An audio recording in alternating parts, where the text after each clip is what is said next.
In progress. So this information is coming from Grant Station.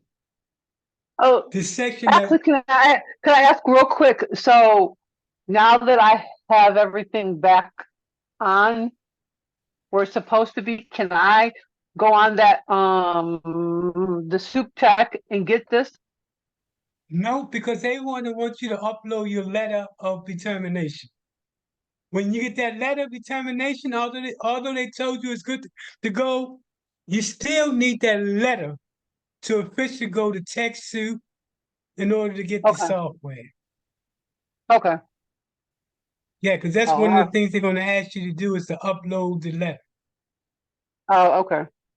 So once you get that letter, make sure you scan it so that you can upload it when you go after things related to TechSoup.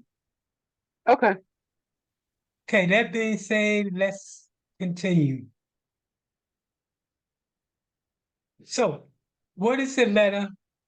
They also call it an LOI. Okay. And what it does essentially is just like a grant proposal, full grant proposal, but it's a mini version of it.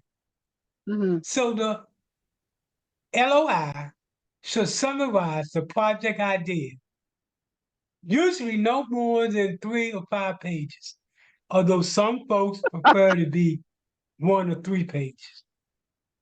There are And many grants that now require you submit it electronically. If they move mhm. more and more towards electronic filing of the letter of inquiry. Okay, so when put together a letter of inquiry, there are several multi-purposes for it. First, it's a working paper to help research and identify potential grant makers.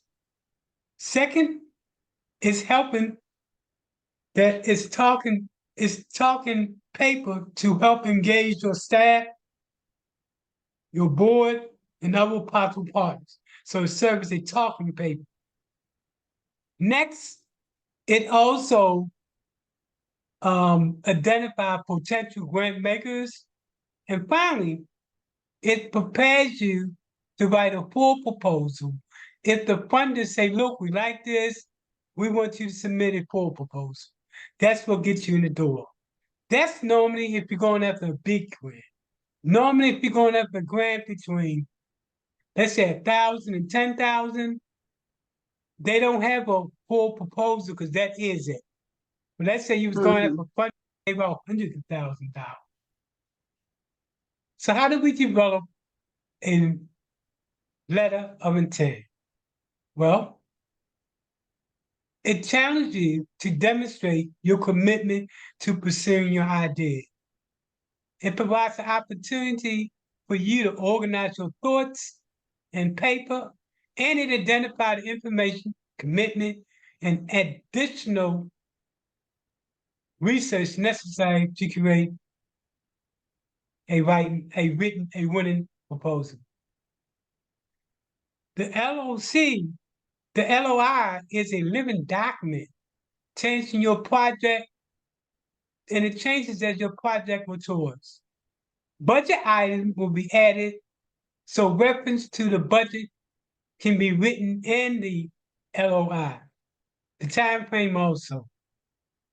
The project description is usually involves evolves as you establish your partnerships and local resources. Okay, let's go to talk about the elements of a LOI. First is the title page. The title page of your organization connect information that's on it. Often includes a graphic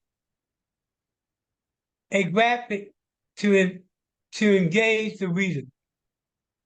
They also include the organization mission statement, cover letter, as well as other related information.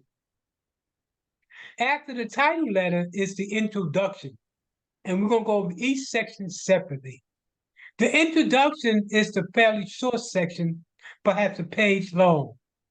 This is when you introduce your organization to the reader, where you're located, what population you serve, what issues you want to address. The need statement. The need statement is the longest section of the LOI. The need statement can be a full page or more and present as well as some documents. The organizational history section is the next one. This is when you summarize the vision of your nonprofit history, current situation, and it should be a page, actually a half a page or so. The project narrative, this is an abbreviated version of the project description. This section is often just a half a page. And then timeline. This is where you indicate when things will be done. And then the budget. This is when you begin to talk about the budget, how much it's going to cost. And then finally, the funding strategy. Okay, let's go to the project title. You should take time to develop a great title for your project. Try to tweak the reader's interest. Stay away from boring, non-descriptive titles. Try to give the person sitting at the other end of the table a reason to read on. Using a short title is better than a long title. Now, if you can come up with a good title, you can add it to your descriptive line. Now, what were you about to say?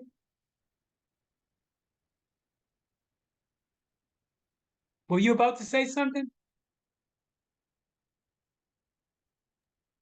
Hello?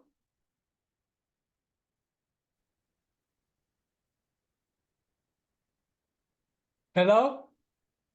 Uh-huh. Oh, okay. Did you ask, were you asking me something? No. Somebody, um, no, somebody keeps trying to call me, that's all. Oh, okay. Got you. Okay, let's look at some examples of good titles. The title of this particular grant is Science in the Dark, Rebuilding the Kaplan Observatory System. Another example, the title is Watershed, and it's a 12-county development plan project. Mining in the waste stream. That's another example of a good title. In essence, whatever you do that grant for, you want to have a good title in order to finesse it. Yeah. Okay. Like my title would be, when I'm writing the grant, building strong, effective nonprofits that provide the skill sets necessary to create the change in our world. That would be a title. But I will break it down because it's a little bit too long. But you see what I'm saying? You want to catch their attention. Uh-huh. Introduction. The introduction is when you get an opportunity to talk about who you are, what you do. The introduction serves as a way of communicating to potential grant writers, the social, economic, and environmental context of your project and program. This is where you should start from backwards and move forward. Beware that the introduction can write for a foundation can be dramatically different from the one you write for a corporation.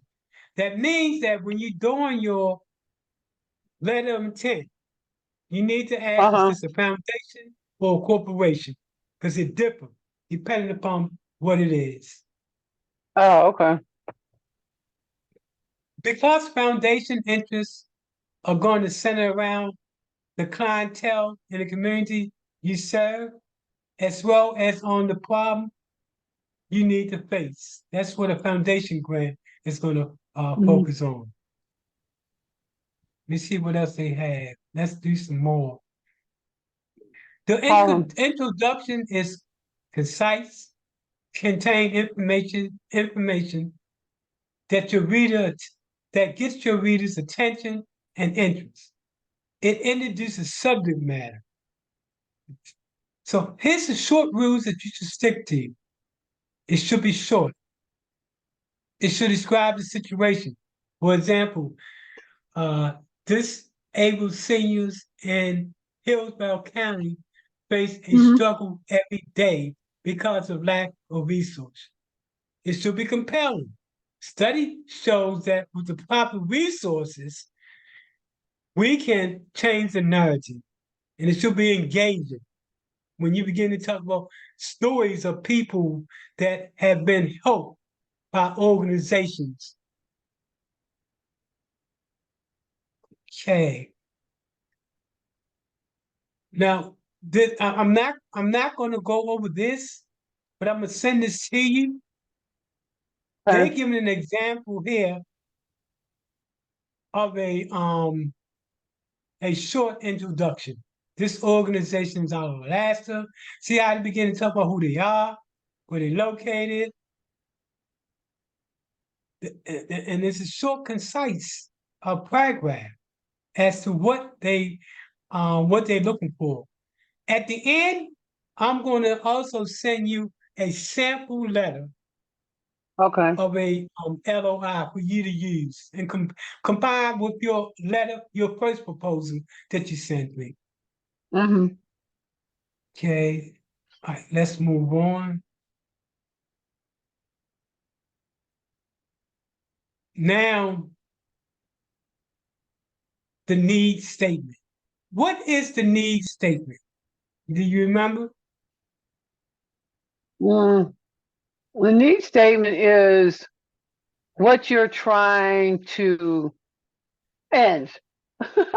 What the problem is, and you're trying to solve that problem. Yeah, the need statement is this is the statement of need is the same as problem statement.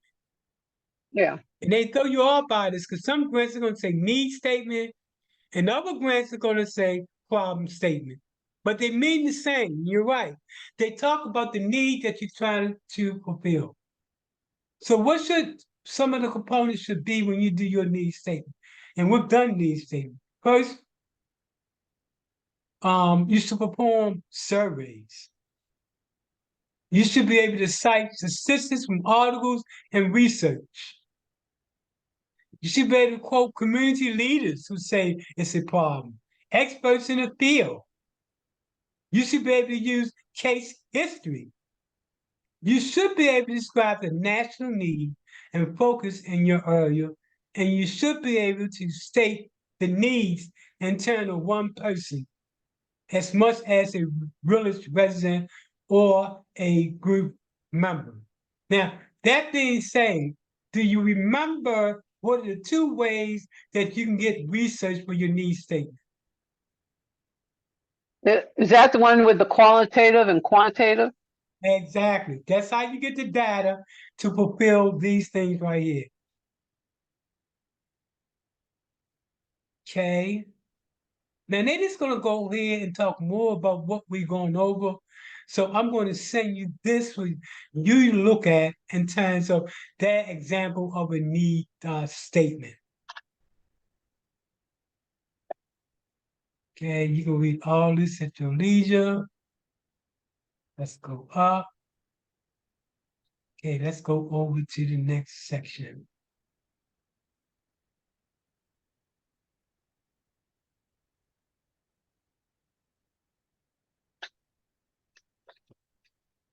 Why is it letting me move it?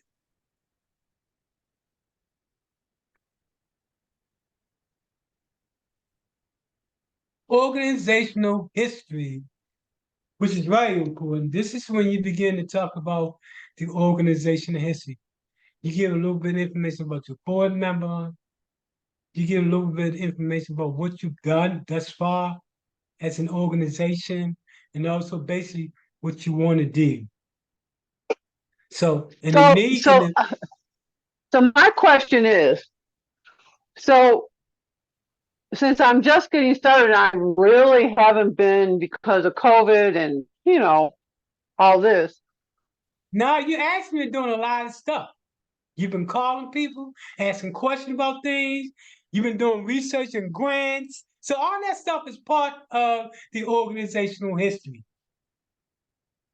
But So I'm don't saying sell as yourself far as, short. All that stuff no, is part of the organizational history. no, what For I'm talking example, about as you talk far as about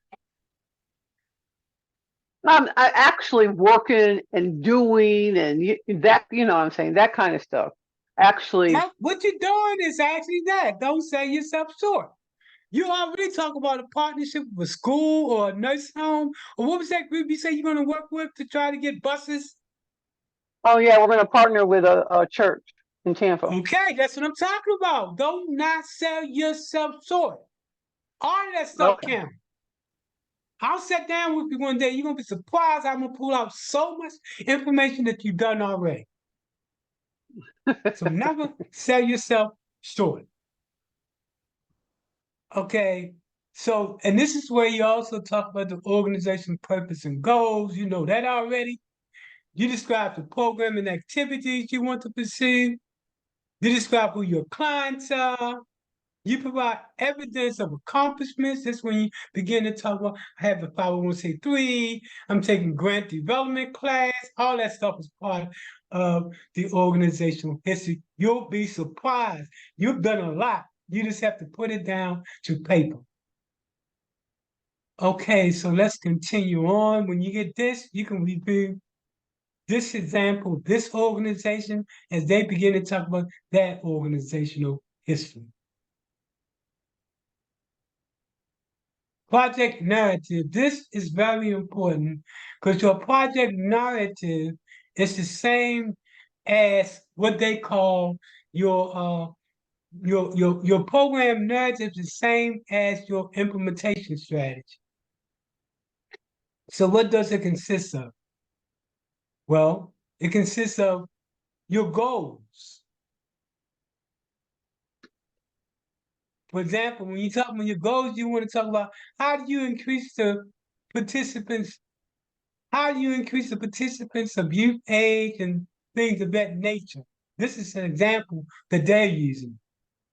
And you can look at this as they give an example of uh, a, um, a project narrative. A project narrative talks about what activity you're going to do, it breaks it down. It talks about your logic models to go there, your impact, your output. Remember all that stuff? When you talk about your logic model, Uh-huh. that's what goes here. Related to your goals should have one or more objectives. It should specify a result and not an activity. For example, 50 senior citizens will be provided with assistance. It should describe one or more results you want to accomplish. Senior citizens now will have a better quality of life because you're working with them and filling out applications. You're working with them and taking them to doctors and anything else that you plan to do. It should be specific, measurable, and verifiable. We're going to look at that when we look at an example of a letter of inquiry. This right here gives an example of some of the objectives that you can look at your leisure. Timeline. This is probably one of the easiest, but the timeline talks about what you plan to do. For example, most programs are year long. So you're going to talk about Uh-huh. what we plan to do the first quarter, second quarter, and third quarter. And when you get this, you can look at this. This give you an example of that. Budget summary. Although they talk a lot here, at the end of the day, you just want to be able to give an example of your budget. For example, in this group right here, say that the project will cost $175,000, and this is a youth program for a camp. And they talk about they've already got a commitment of $11,000 and they're seeking $72,000 in order to make it that $175,000. And they break down how the budget look. This section talks about how much should you request. Ask for as much as you need, but don't go overboard. Now, have you done your taxes for this year, for last year? No, not yet. Yeah. Well, make sure you do that because now that you're getting into the season of going after grant, you definitely want to have your 990 completed. Yeah, I talked Okay. to people when I talked to them on Friday. They said all I needed to do was the 990 something In. postcard. The Yeah, postcard. 990 in. It's called a They said, postcard. yeah. Yeah, the 990 in. Yes, they said Okay. that, that's all I needed to do. Yeah, that's all you need. The 990 in for that. If you can't do it, let me know. We can work something out and I can do it for you. But if you can do your own, that's cool too. Okay, let's move to the next. Now, this is where you begin to talk about future funding. And you can go through all this at your leisure. So when you talk about future funding, what are you going to be saying in a nutshell? Future funding? Yes, for future funding. For future funding, that's going to be what you're still trying to accomplish the goals that you have set forth, whether it's getting more shuttle buses, opening No, up that's not another. future funding. Future Oh, funding is okay. what you're going to do after the grant is over with. Oh, So what you're going to say is that, well, I'm a trained grant writer. So in November, we're going to start looking for money for January. That's what they want to oh, hear, that you got a plan. When the grant runs out in December, that you have funding ready for January. That makes sense?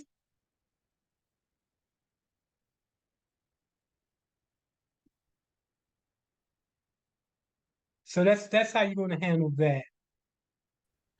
Okay, let me see if they got an example of a letter of inquiry. No, I'm gonna have to get you a letter of inquiry. Oh yeah, I think I showed you a couple letter of inquiry. I'm going to email you some two different types of. I know we're going over examples, but I'm going to show you those examples. When you get those examples, I want you to compare it mm, to your letter of inquiry that you send me. okay.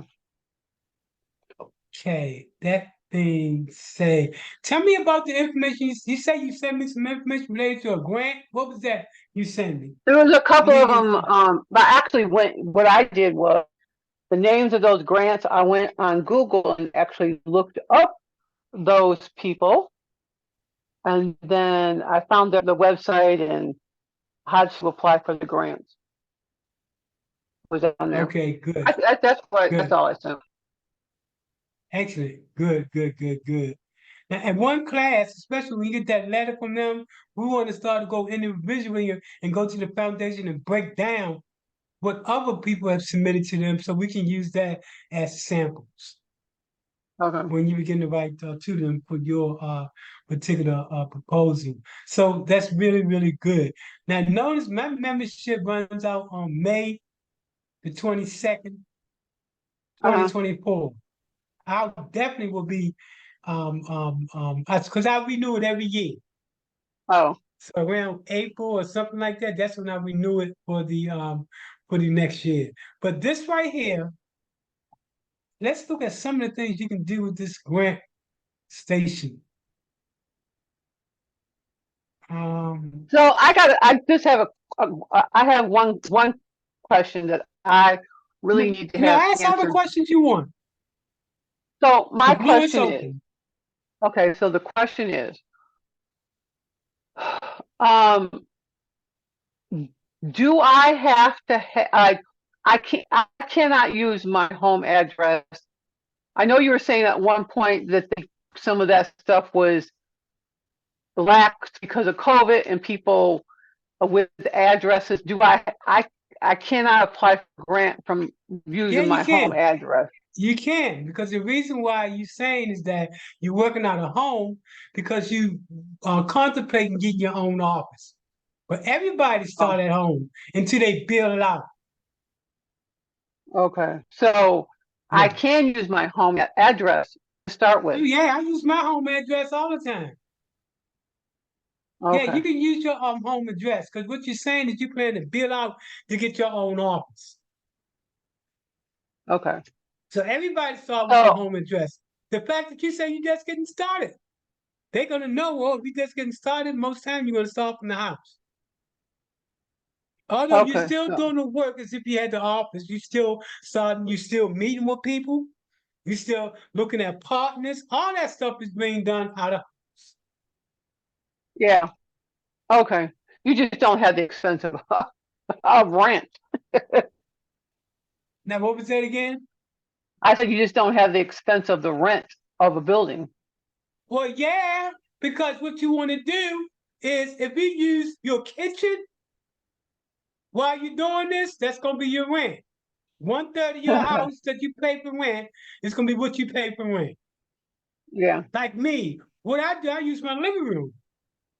So when I'm Okay. going for a rent, I'm going to say that whatever my rent is, one third of it is what I made my Oh, home office. So yeah, you can't use a okay. whole house, but you can use that area that you're Yeah, working out of. I have my own space. I have my own office Exactly. You would at so home. use 1%, a percent of that as your rent.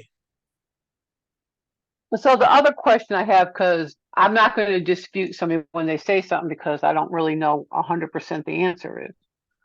So if a church is an LLC or they are a 50 whatever, whatever they are, whatever a church is, Well, a church can can be a 501c3, but they don't have to be a 501c3. this particular But if church they is not, want money, they have to be a 501c3. this particular church is not the 501c3. It's not that one. But anyways, Yeah, you know, under tax law, if you're a church, you consider to be a de facto nonprofit. So you don't oh, you're a nonprofit by virtue of nature that you're doing. However, if you're going after grants, they want you to be a 501c3. oh, okay. But my Now you can question is, the religion organization if you're the faith community and get money, but not the general population to get money as a faith-based group, unless you're a 501c3. That's what some churches partner with nonprofits, 501c3s, and all kind of ways you can work it. But that my church should question be is, becoming 501c3. They should create a second component that's that 501c3. oh, okay. But Yeah. the question I have about that is, if they're a church and they are an whatever they are, a nonprofit, um, um, can I, can we leave? Can we pay? Say we pay rent to them as a, if we had to have an address, could we use their church as an address, or is that a conflict of interest? It's not a conflict of interest as long as when you say address, you mean doing work out of there or just mailing address? Like a mailing address? Yeah, you can use that as a mailing address. Yeah, you certainly can. Okay. Yeah, you can do that. Any other Okay. questions? Because I want to leave this time we have left for any questions that you might have related Okay. to anything. So as soon as I get the letter, I can go to the soup tech people and get the grant station. Yeah, TechSoup. Okay. But not only Grant Station, you want to get, do you have Adobe Family Creative? You want to I get think that? You want to get Word 365? You want to get I all have of three. these different software. I have 365 already. You said what was the other one? You said Adobe what? Adobe Creative Adobe. You want that. Now you said you got um you I have have the 365. yeah. How you are you doing? How did you pay for that out your pocket or No, it comes out of my account every month. I'm paying so much a month. Okay. But it See, comes with your if you get it through Texas, you pay one fat fee, and that's it. oh, okay. And not only that, you get more with that 365 than the regular Oh, personal 365. So you want to oh, consider when you do get that, go to Texas to look at what they have to offer with that 365, which is cheaper, way okay. cheaper than what it is if you buy it, as like a regular person. Okay. Yeah. And oh,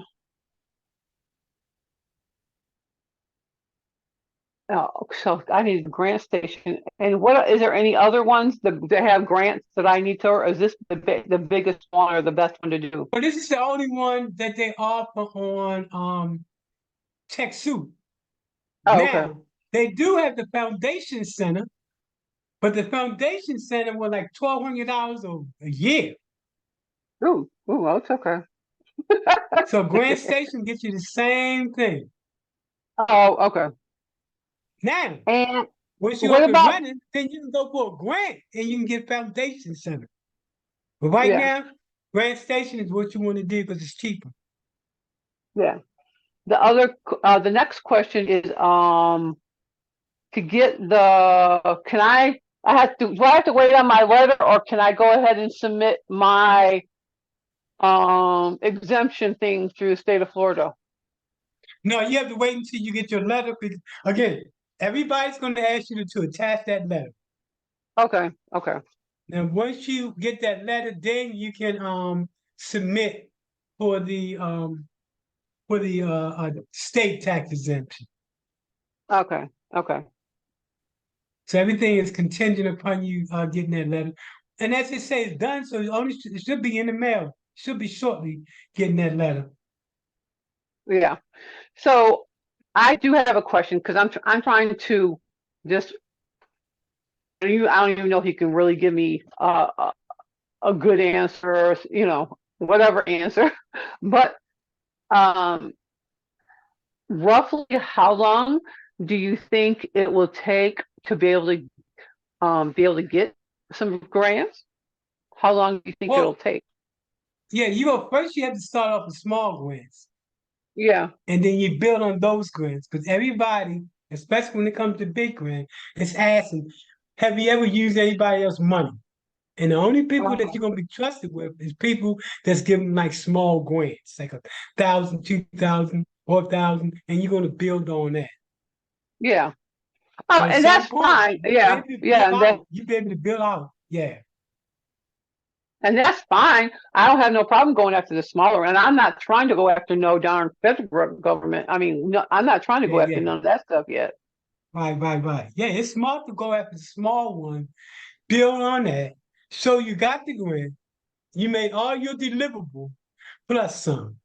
That means that if you say your objective is to assist 45 seniors, but yet you can assist 55, you're gonna put down 45. Because you're gonna say we Yeah. exceeded our Yeah. result. Yeah, that's how you do it. You know it Yeah. ahead of time. Well, and also the fact of the matter is, I did comply. I was an auditor for Gulf Coast, and I did compliance, so I know what to look for Yeah. what you expected of you from these grants. Well, that's when you do your organizational history, you want to talk about your background experience as well. Because you're gonna be the Okay. sell to sell your organization. You don't want to come to the table with the expertise. Your experience in working with nonprofits and for profits.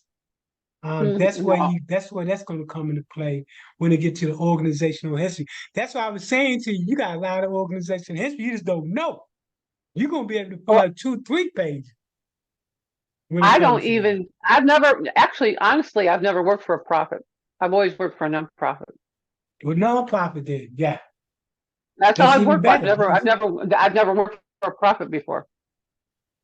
good, but that's gonna be important also. So I Next guess you can. question. Uh, I think that's it. I mean, soon But as you I can get the always letter. shoot me an email if you have any more questions. But I want to say congratulations. Yeah. Definitely want to say congratulations. Yeah. And that make sure you don't lose it again. Make sure you stay Uh, compliant every year. Make sure you do your taxes every year, because that's going to be important. That's how you can lose it by not doing your taxes every year. Make sure you're doing your annual report. Make sure you're doing the solicitation every year. And make sure you're doing your tax exemption on the state level every 5 years. so the one from the state of Florida is for 5 years. Yeah, the state exemption is 5 years, every 5 years. Where the So feds exemption is forever until you lose your status. okay, okay. The state of Florida, you have to renew every 5 years. I know it's about time for me to renew again for my So do I exemption. have? So do I have to? I have to do a new one because of what happened, right? You should do a new one. When was the last time you did yours? When I originally got my stuff, What? How long ago was that? I got my in 2019. I was incorporated in 2019. Let me see, 20. Well, if you go to that letter, it's going to tell you when your expedition time is. Oh, If you okay, still within that window, just write it out. If not, you want to submit a new one. okay. Yeah, I'm definitely trying to one. find it. If you need to submit a new one. Yeah, I might just submit it anyways, Good. just to do it. Sounds like a plan. Any other questions?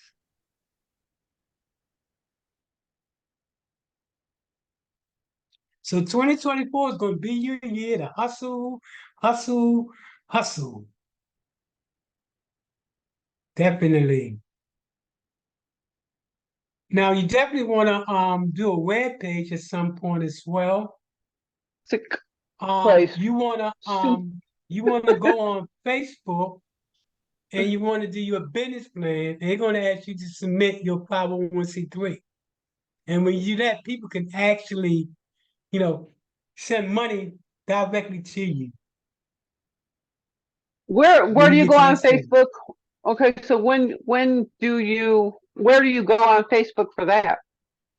Oh, it's easy. This Google nonprofit. How do I create a nonprofit page on Facebook? And they send you to a Oh, video. oh, but I already have a page. I mean, I have a page, and But is it everything. okay? That page was it a business page or a personal page? If Um. it's a business page, they would have asked you for your 501c3 letter. Okay. If the personal page, even though it's an organizational page, it's still considered a personal page because you don't have that 501c3 to show that you are in fact a legit business. Oh, okay. So everything is going to be contingent upon you receiving that letter. Okay. And once you get that letter, that's when everything begins to roll. So if you need me, hit me up. Okay. Congratulations again. Talk to you All soon. right.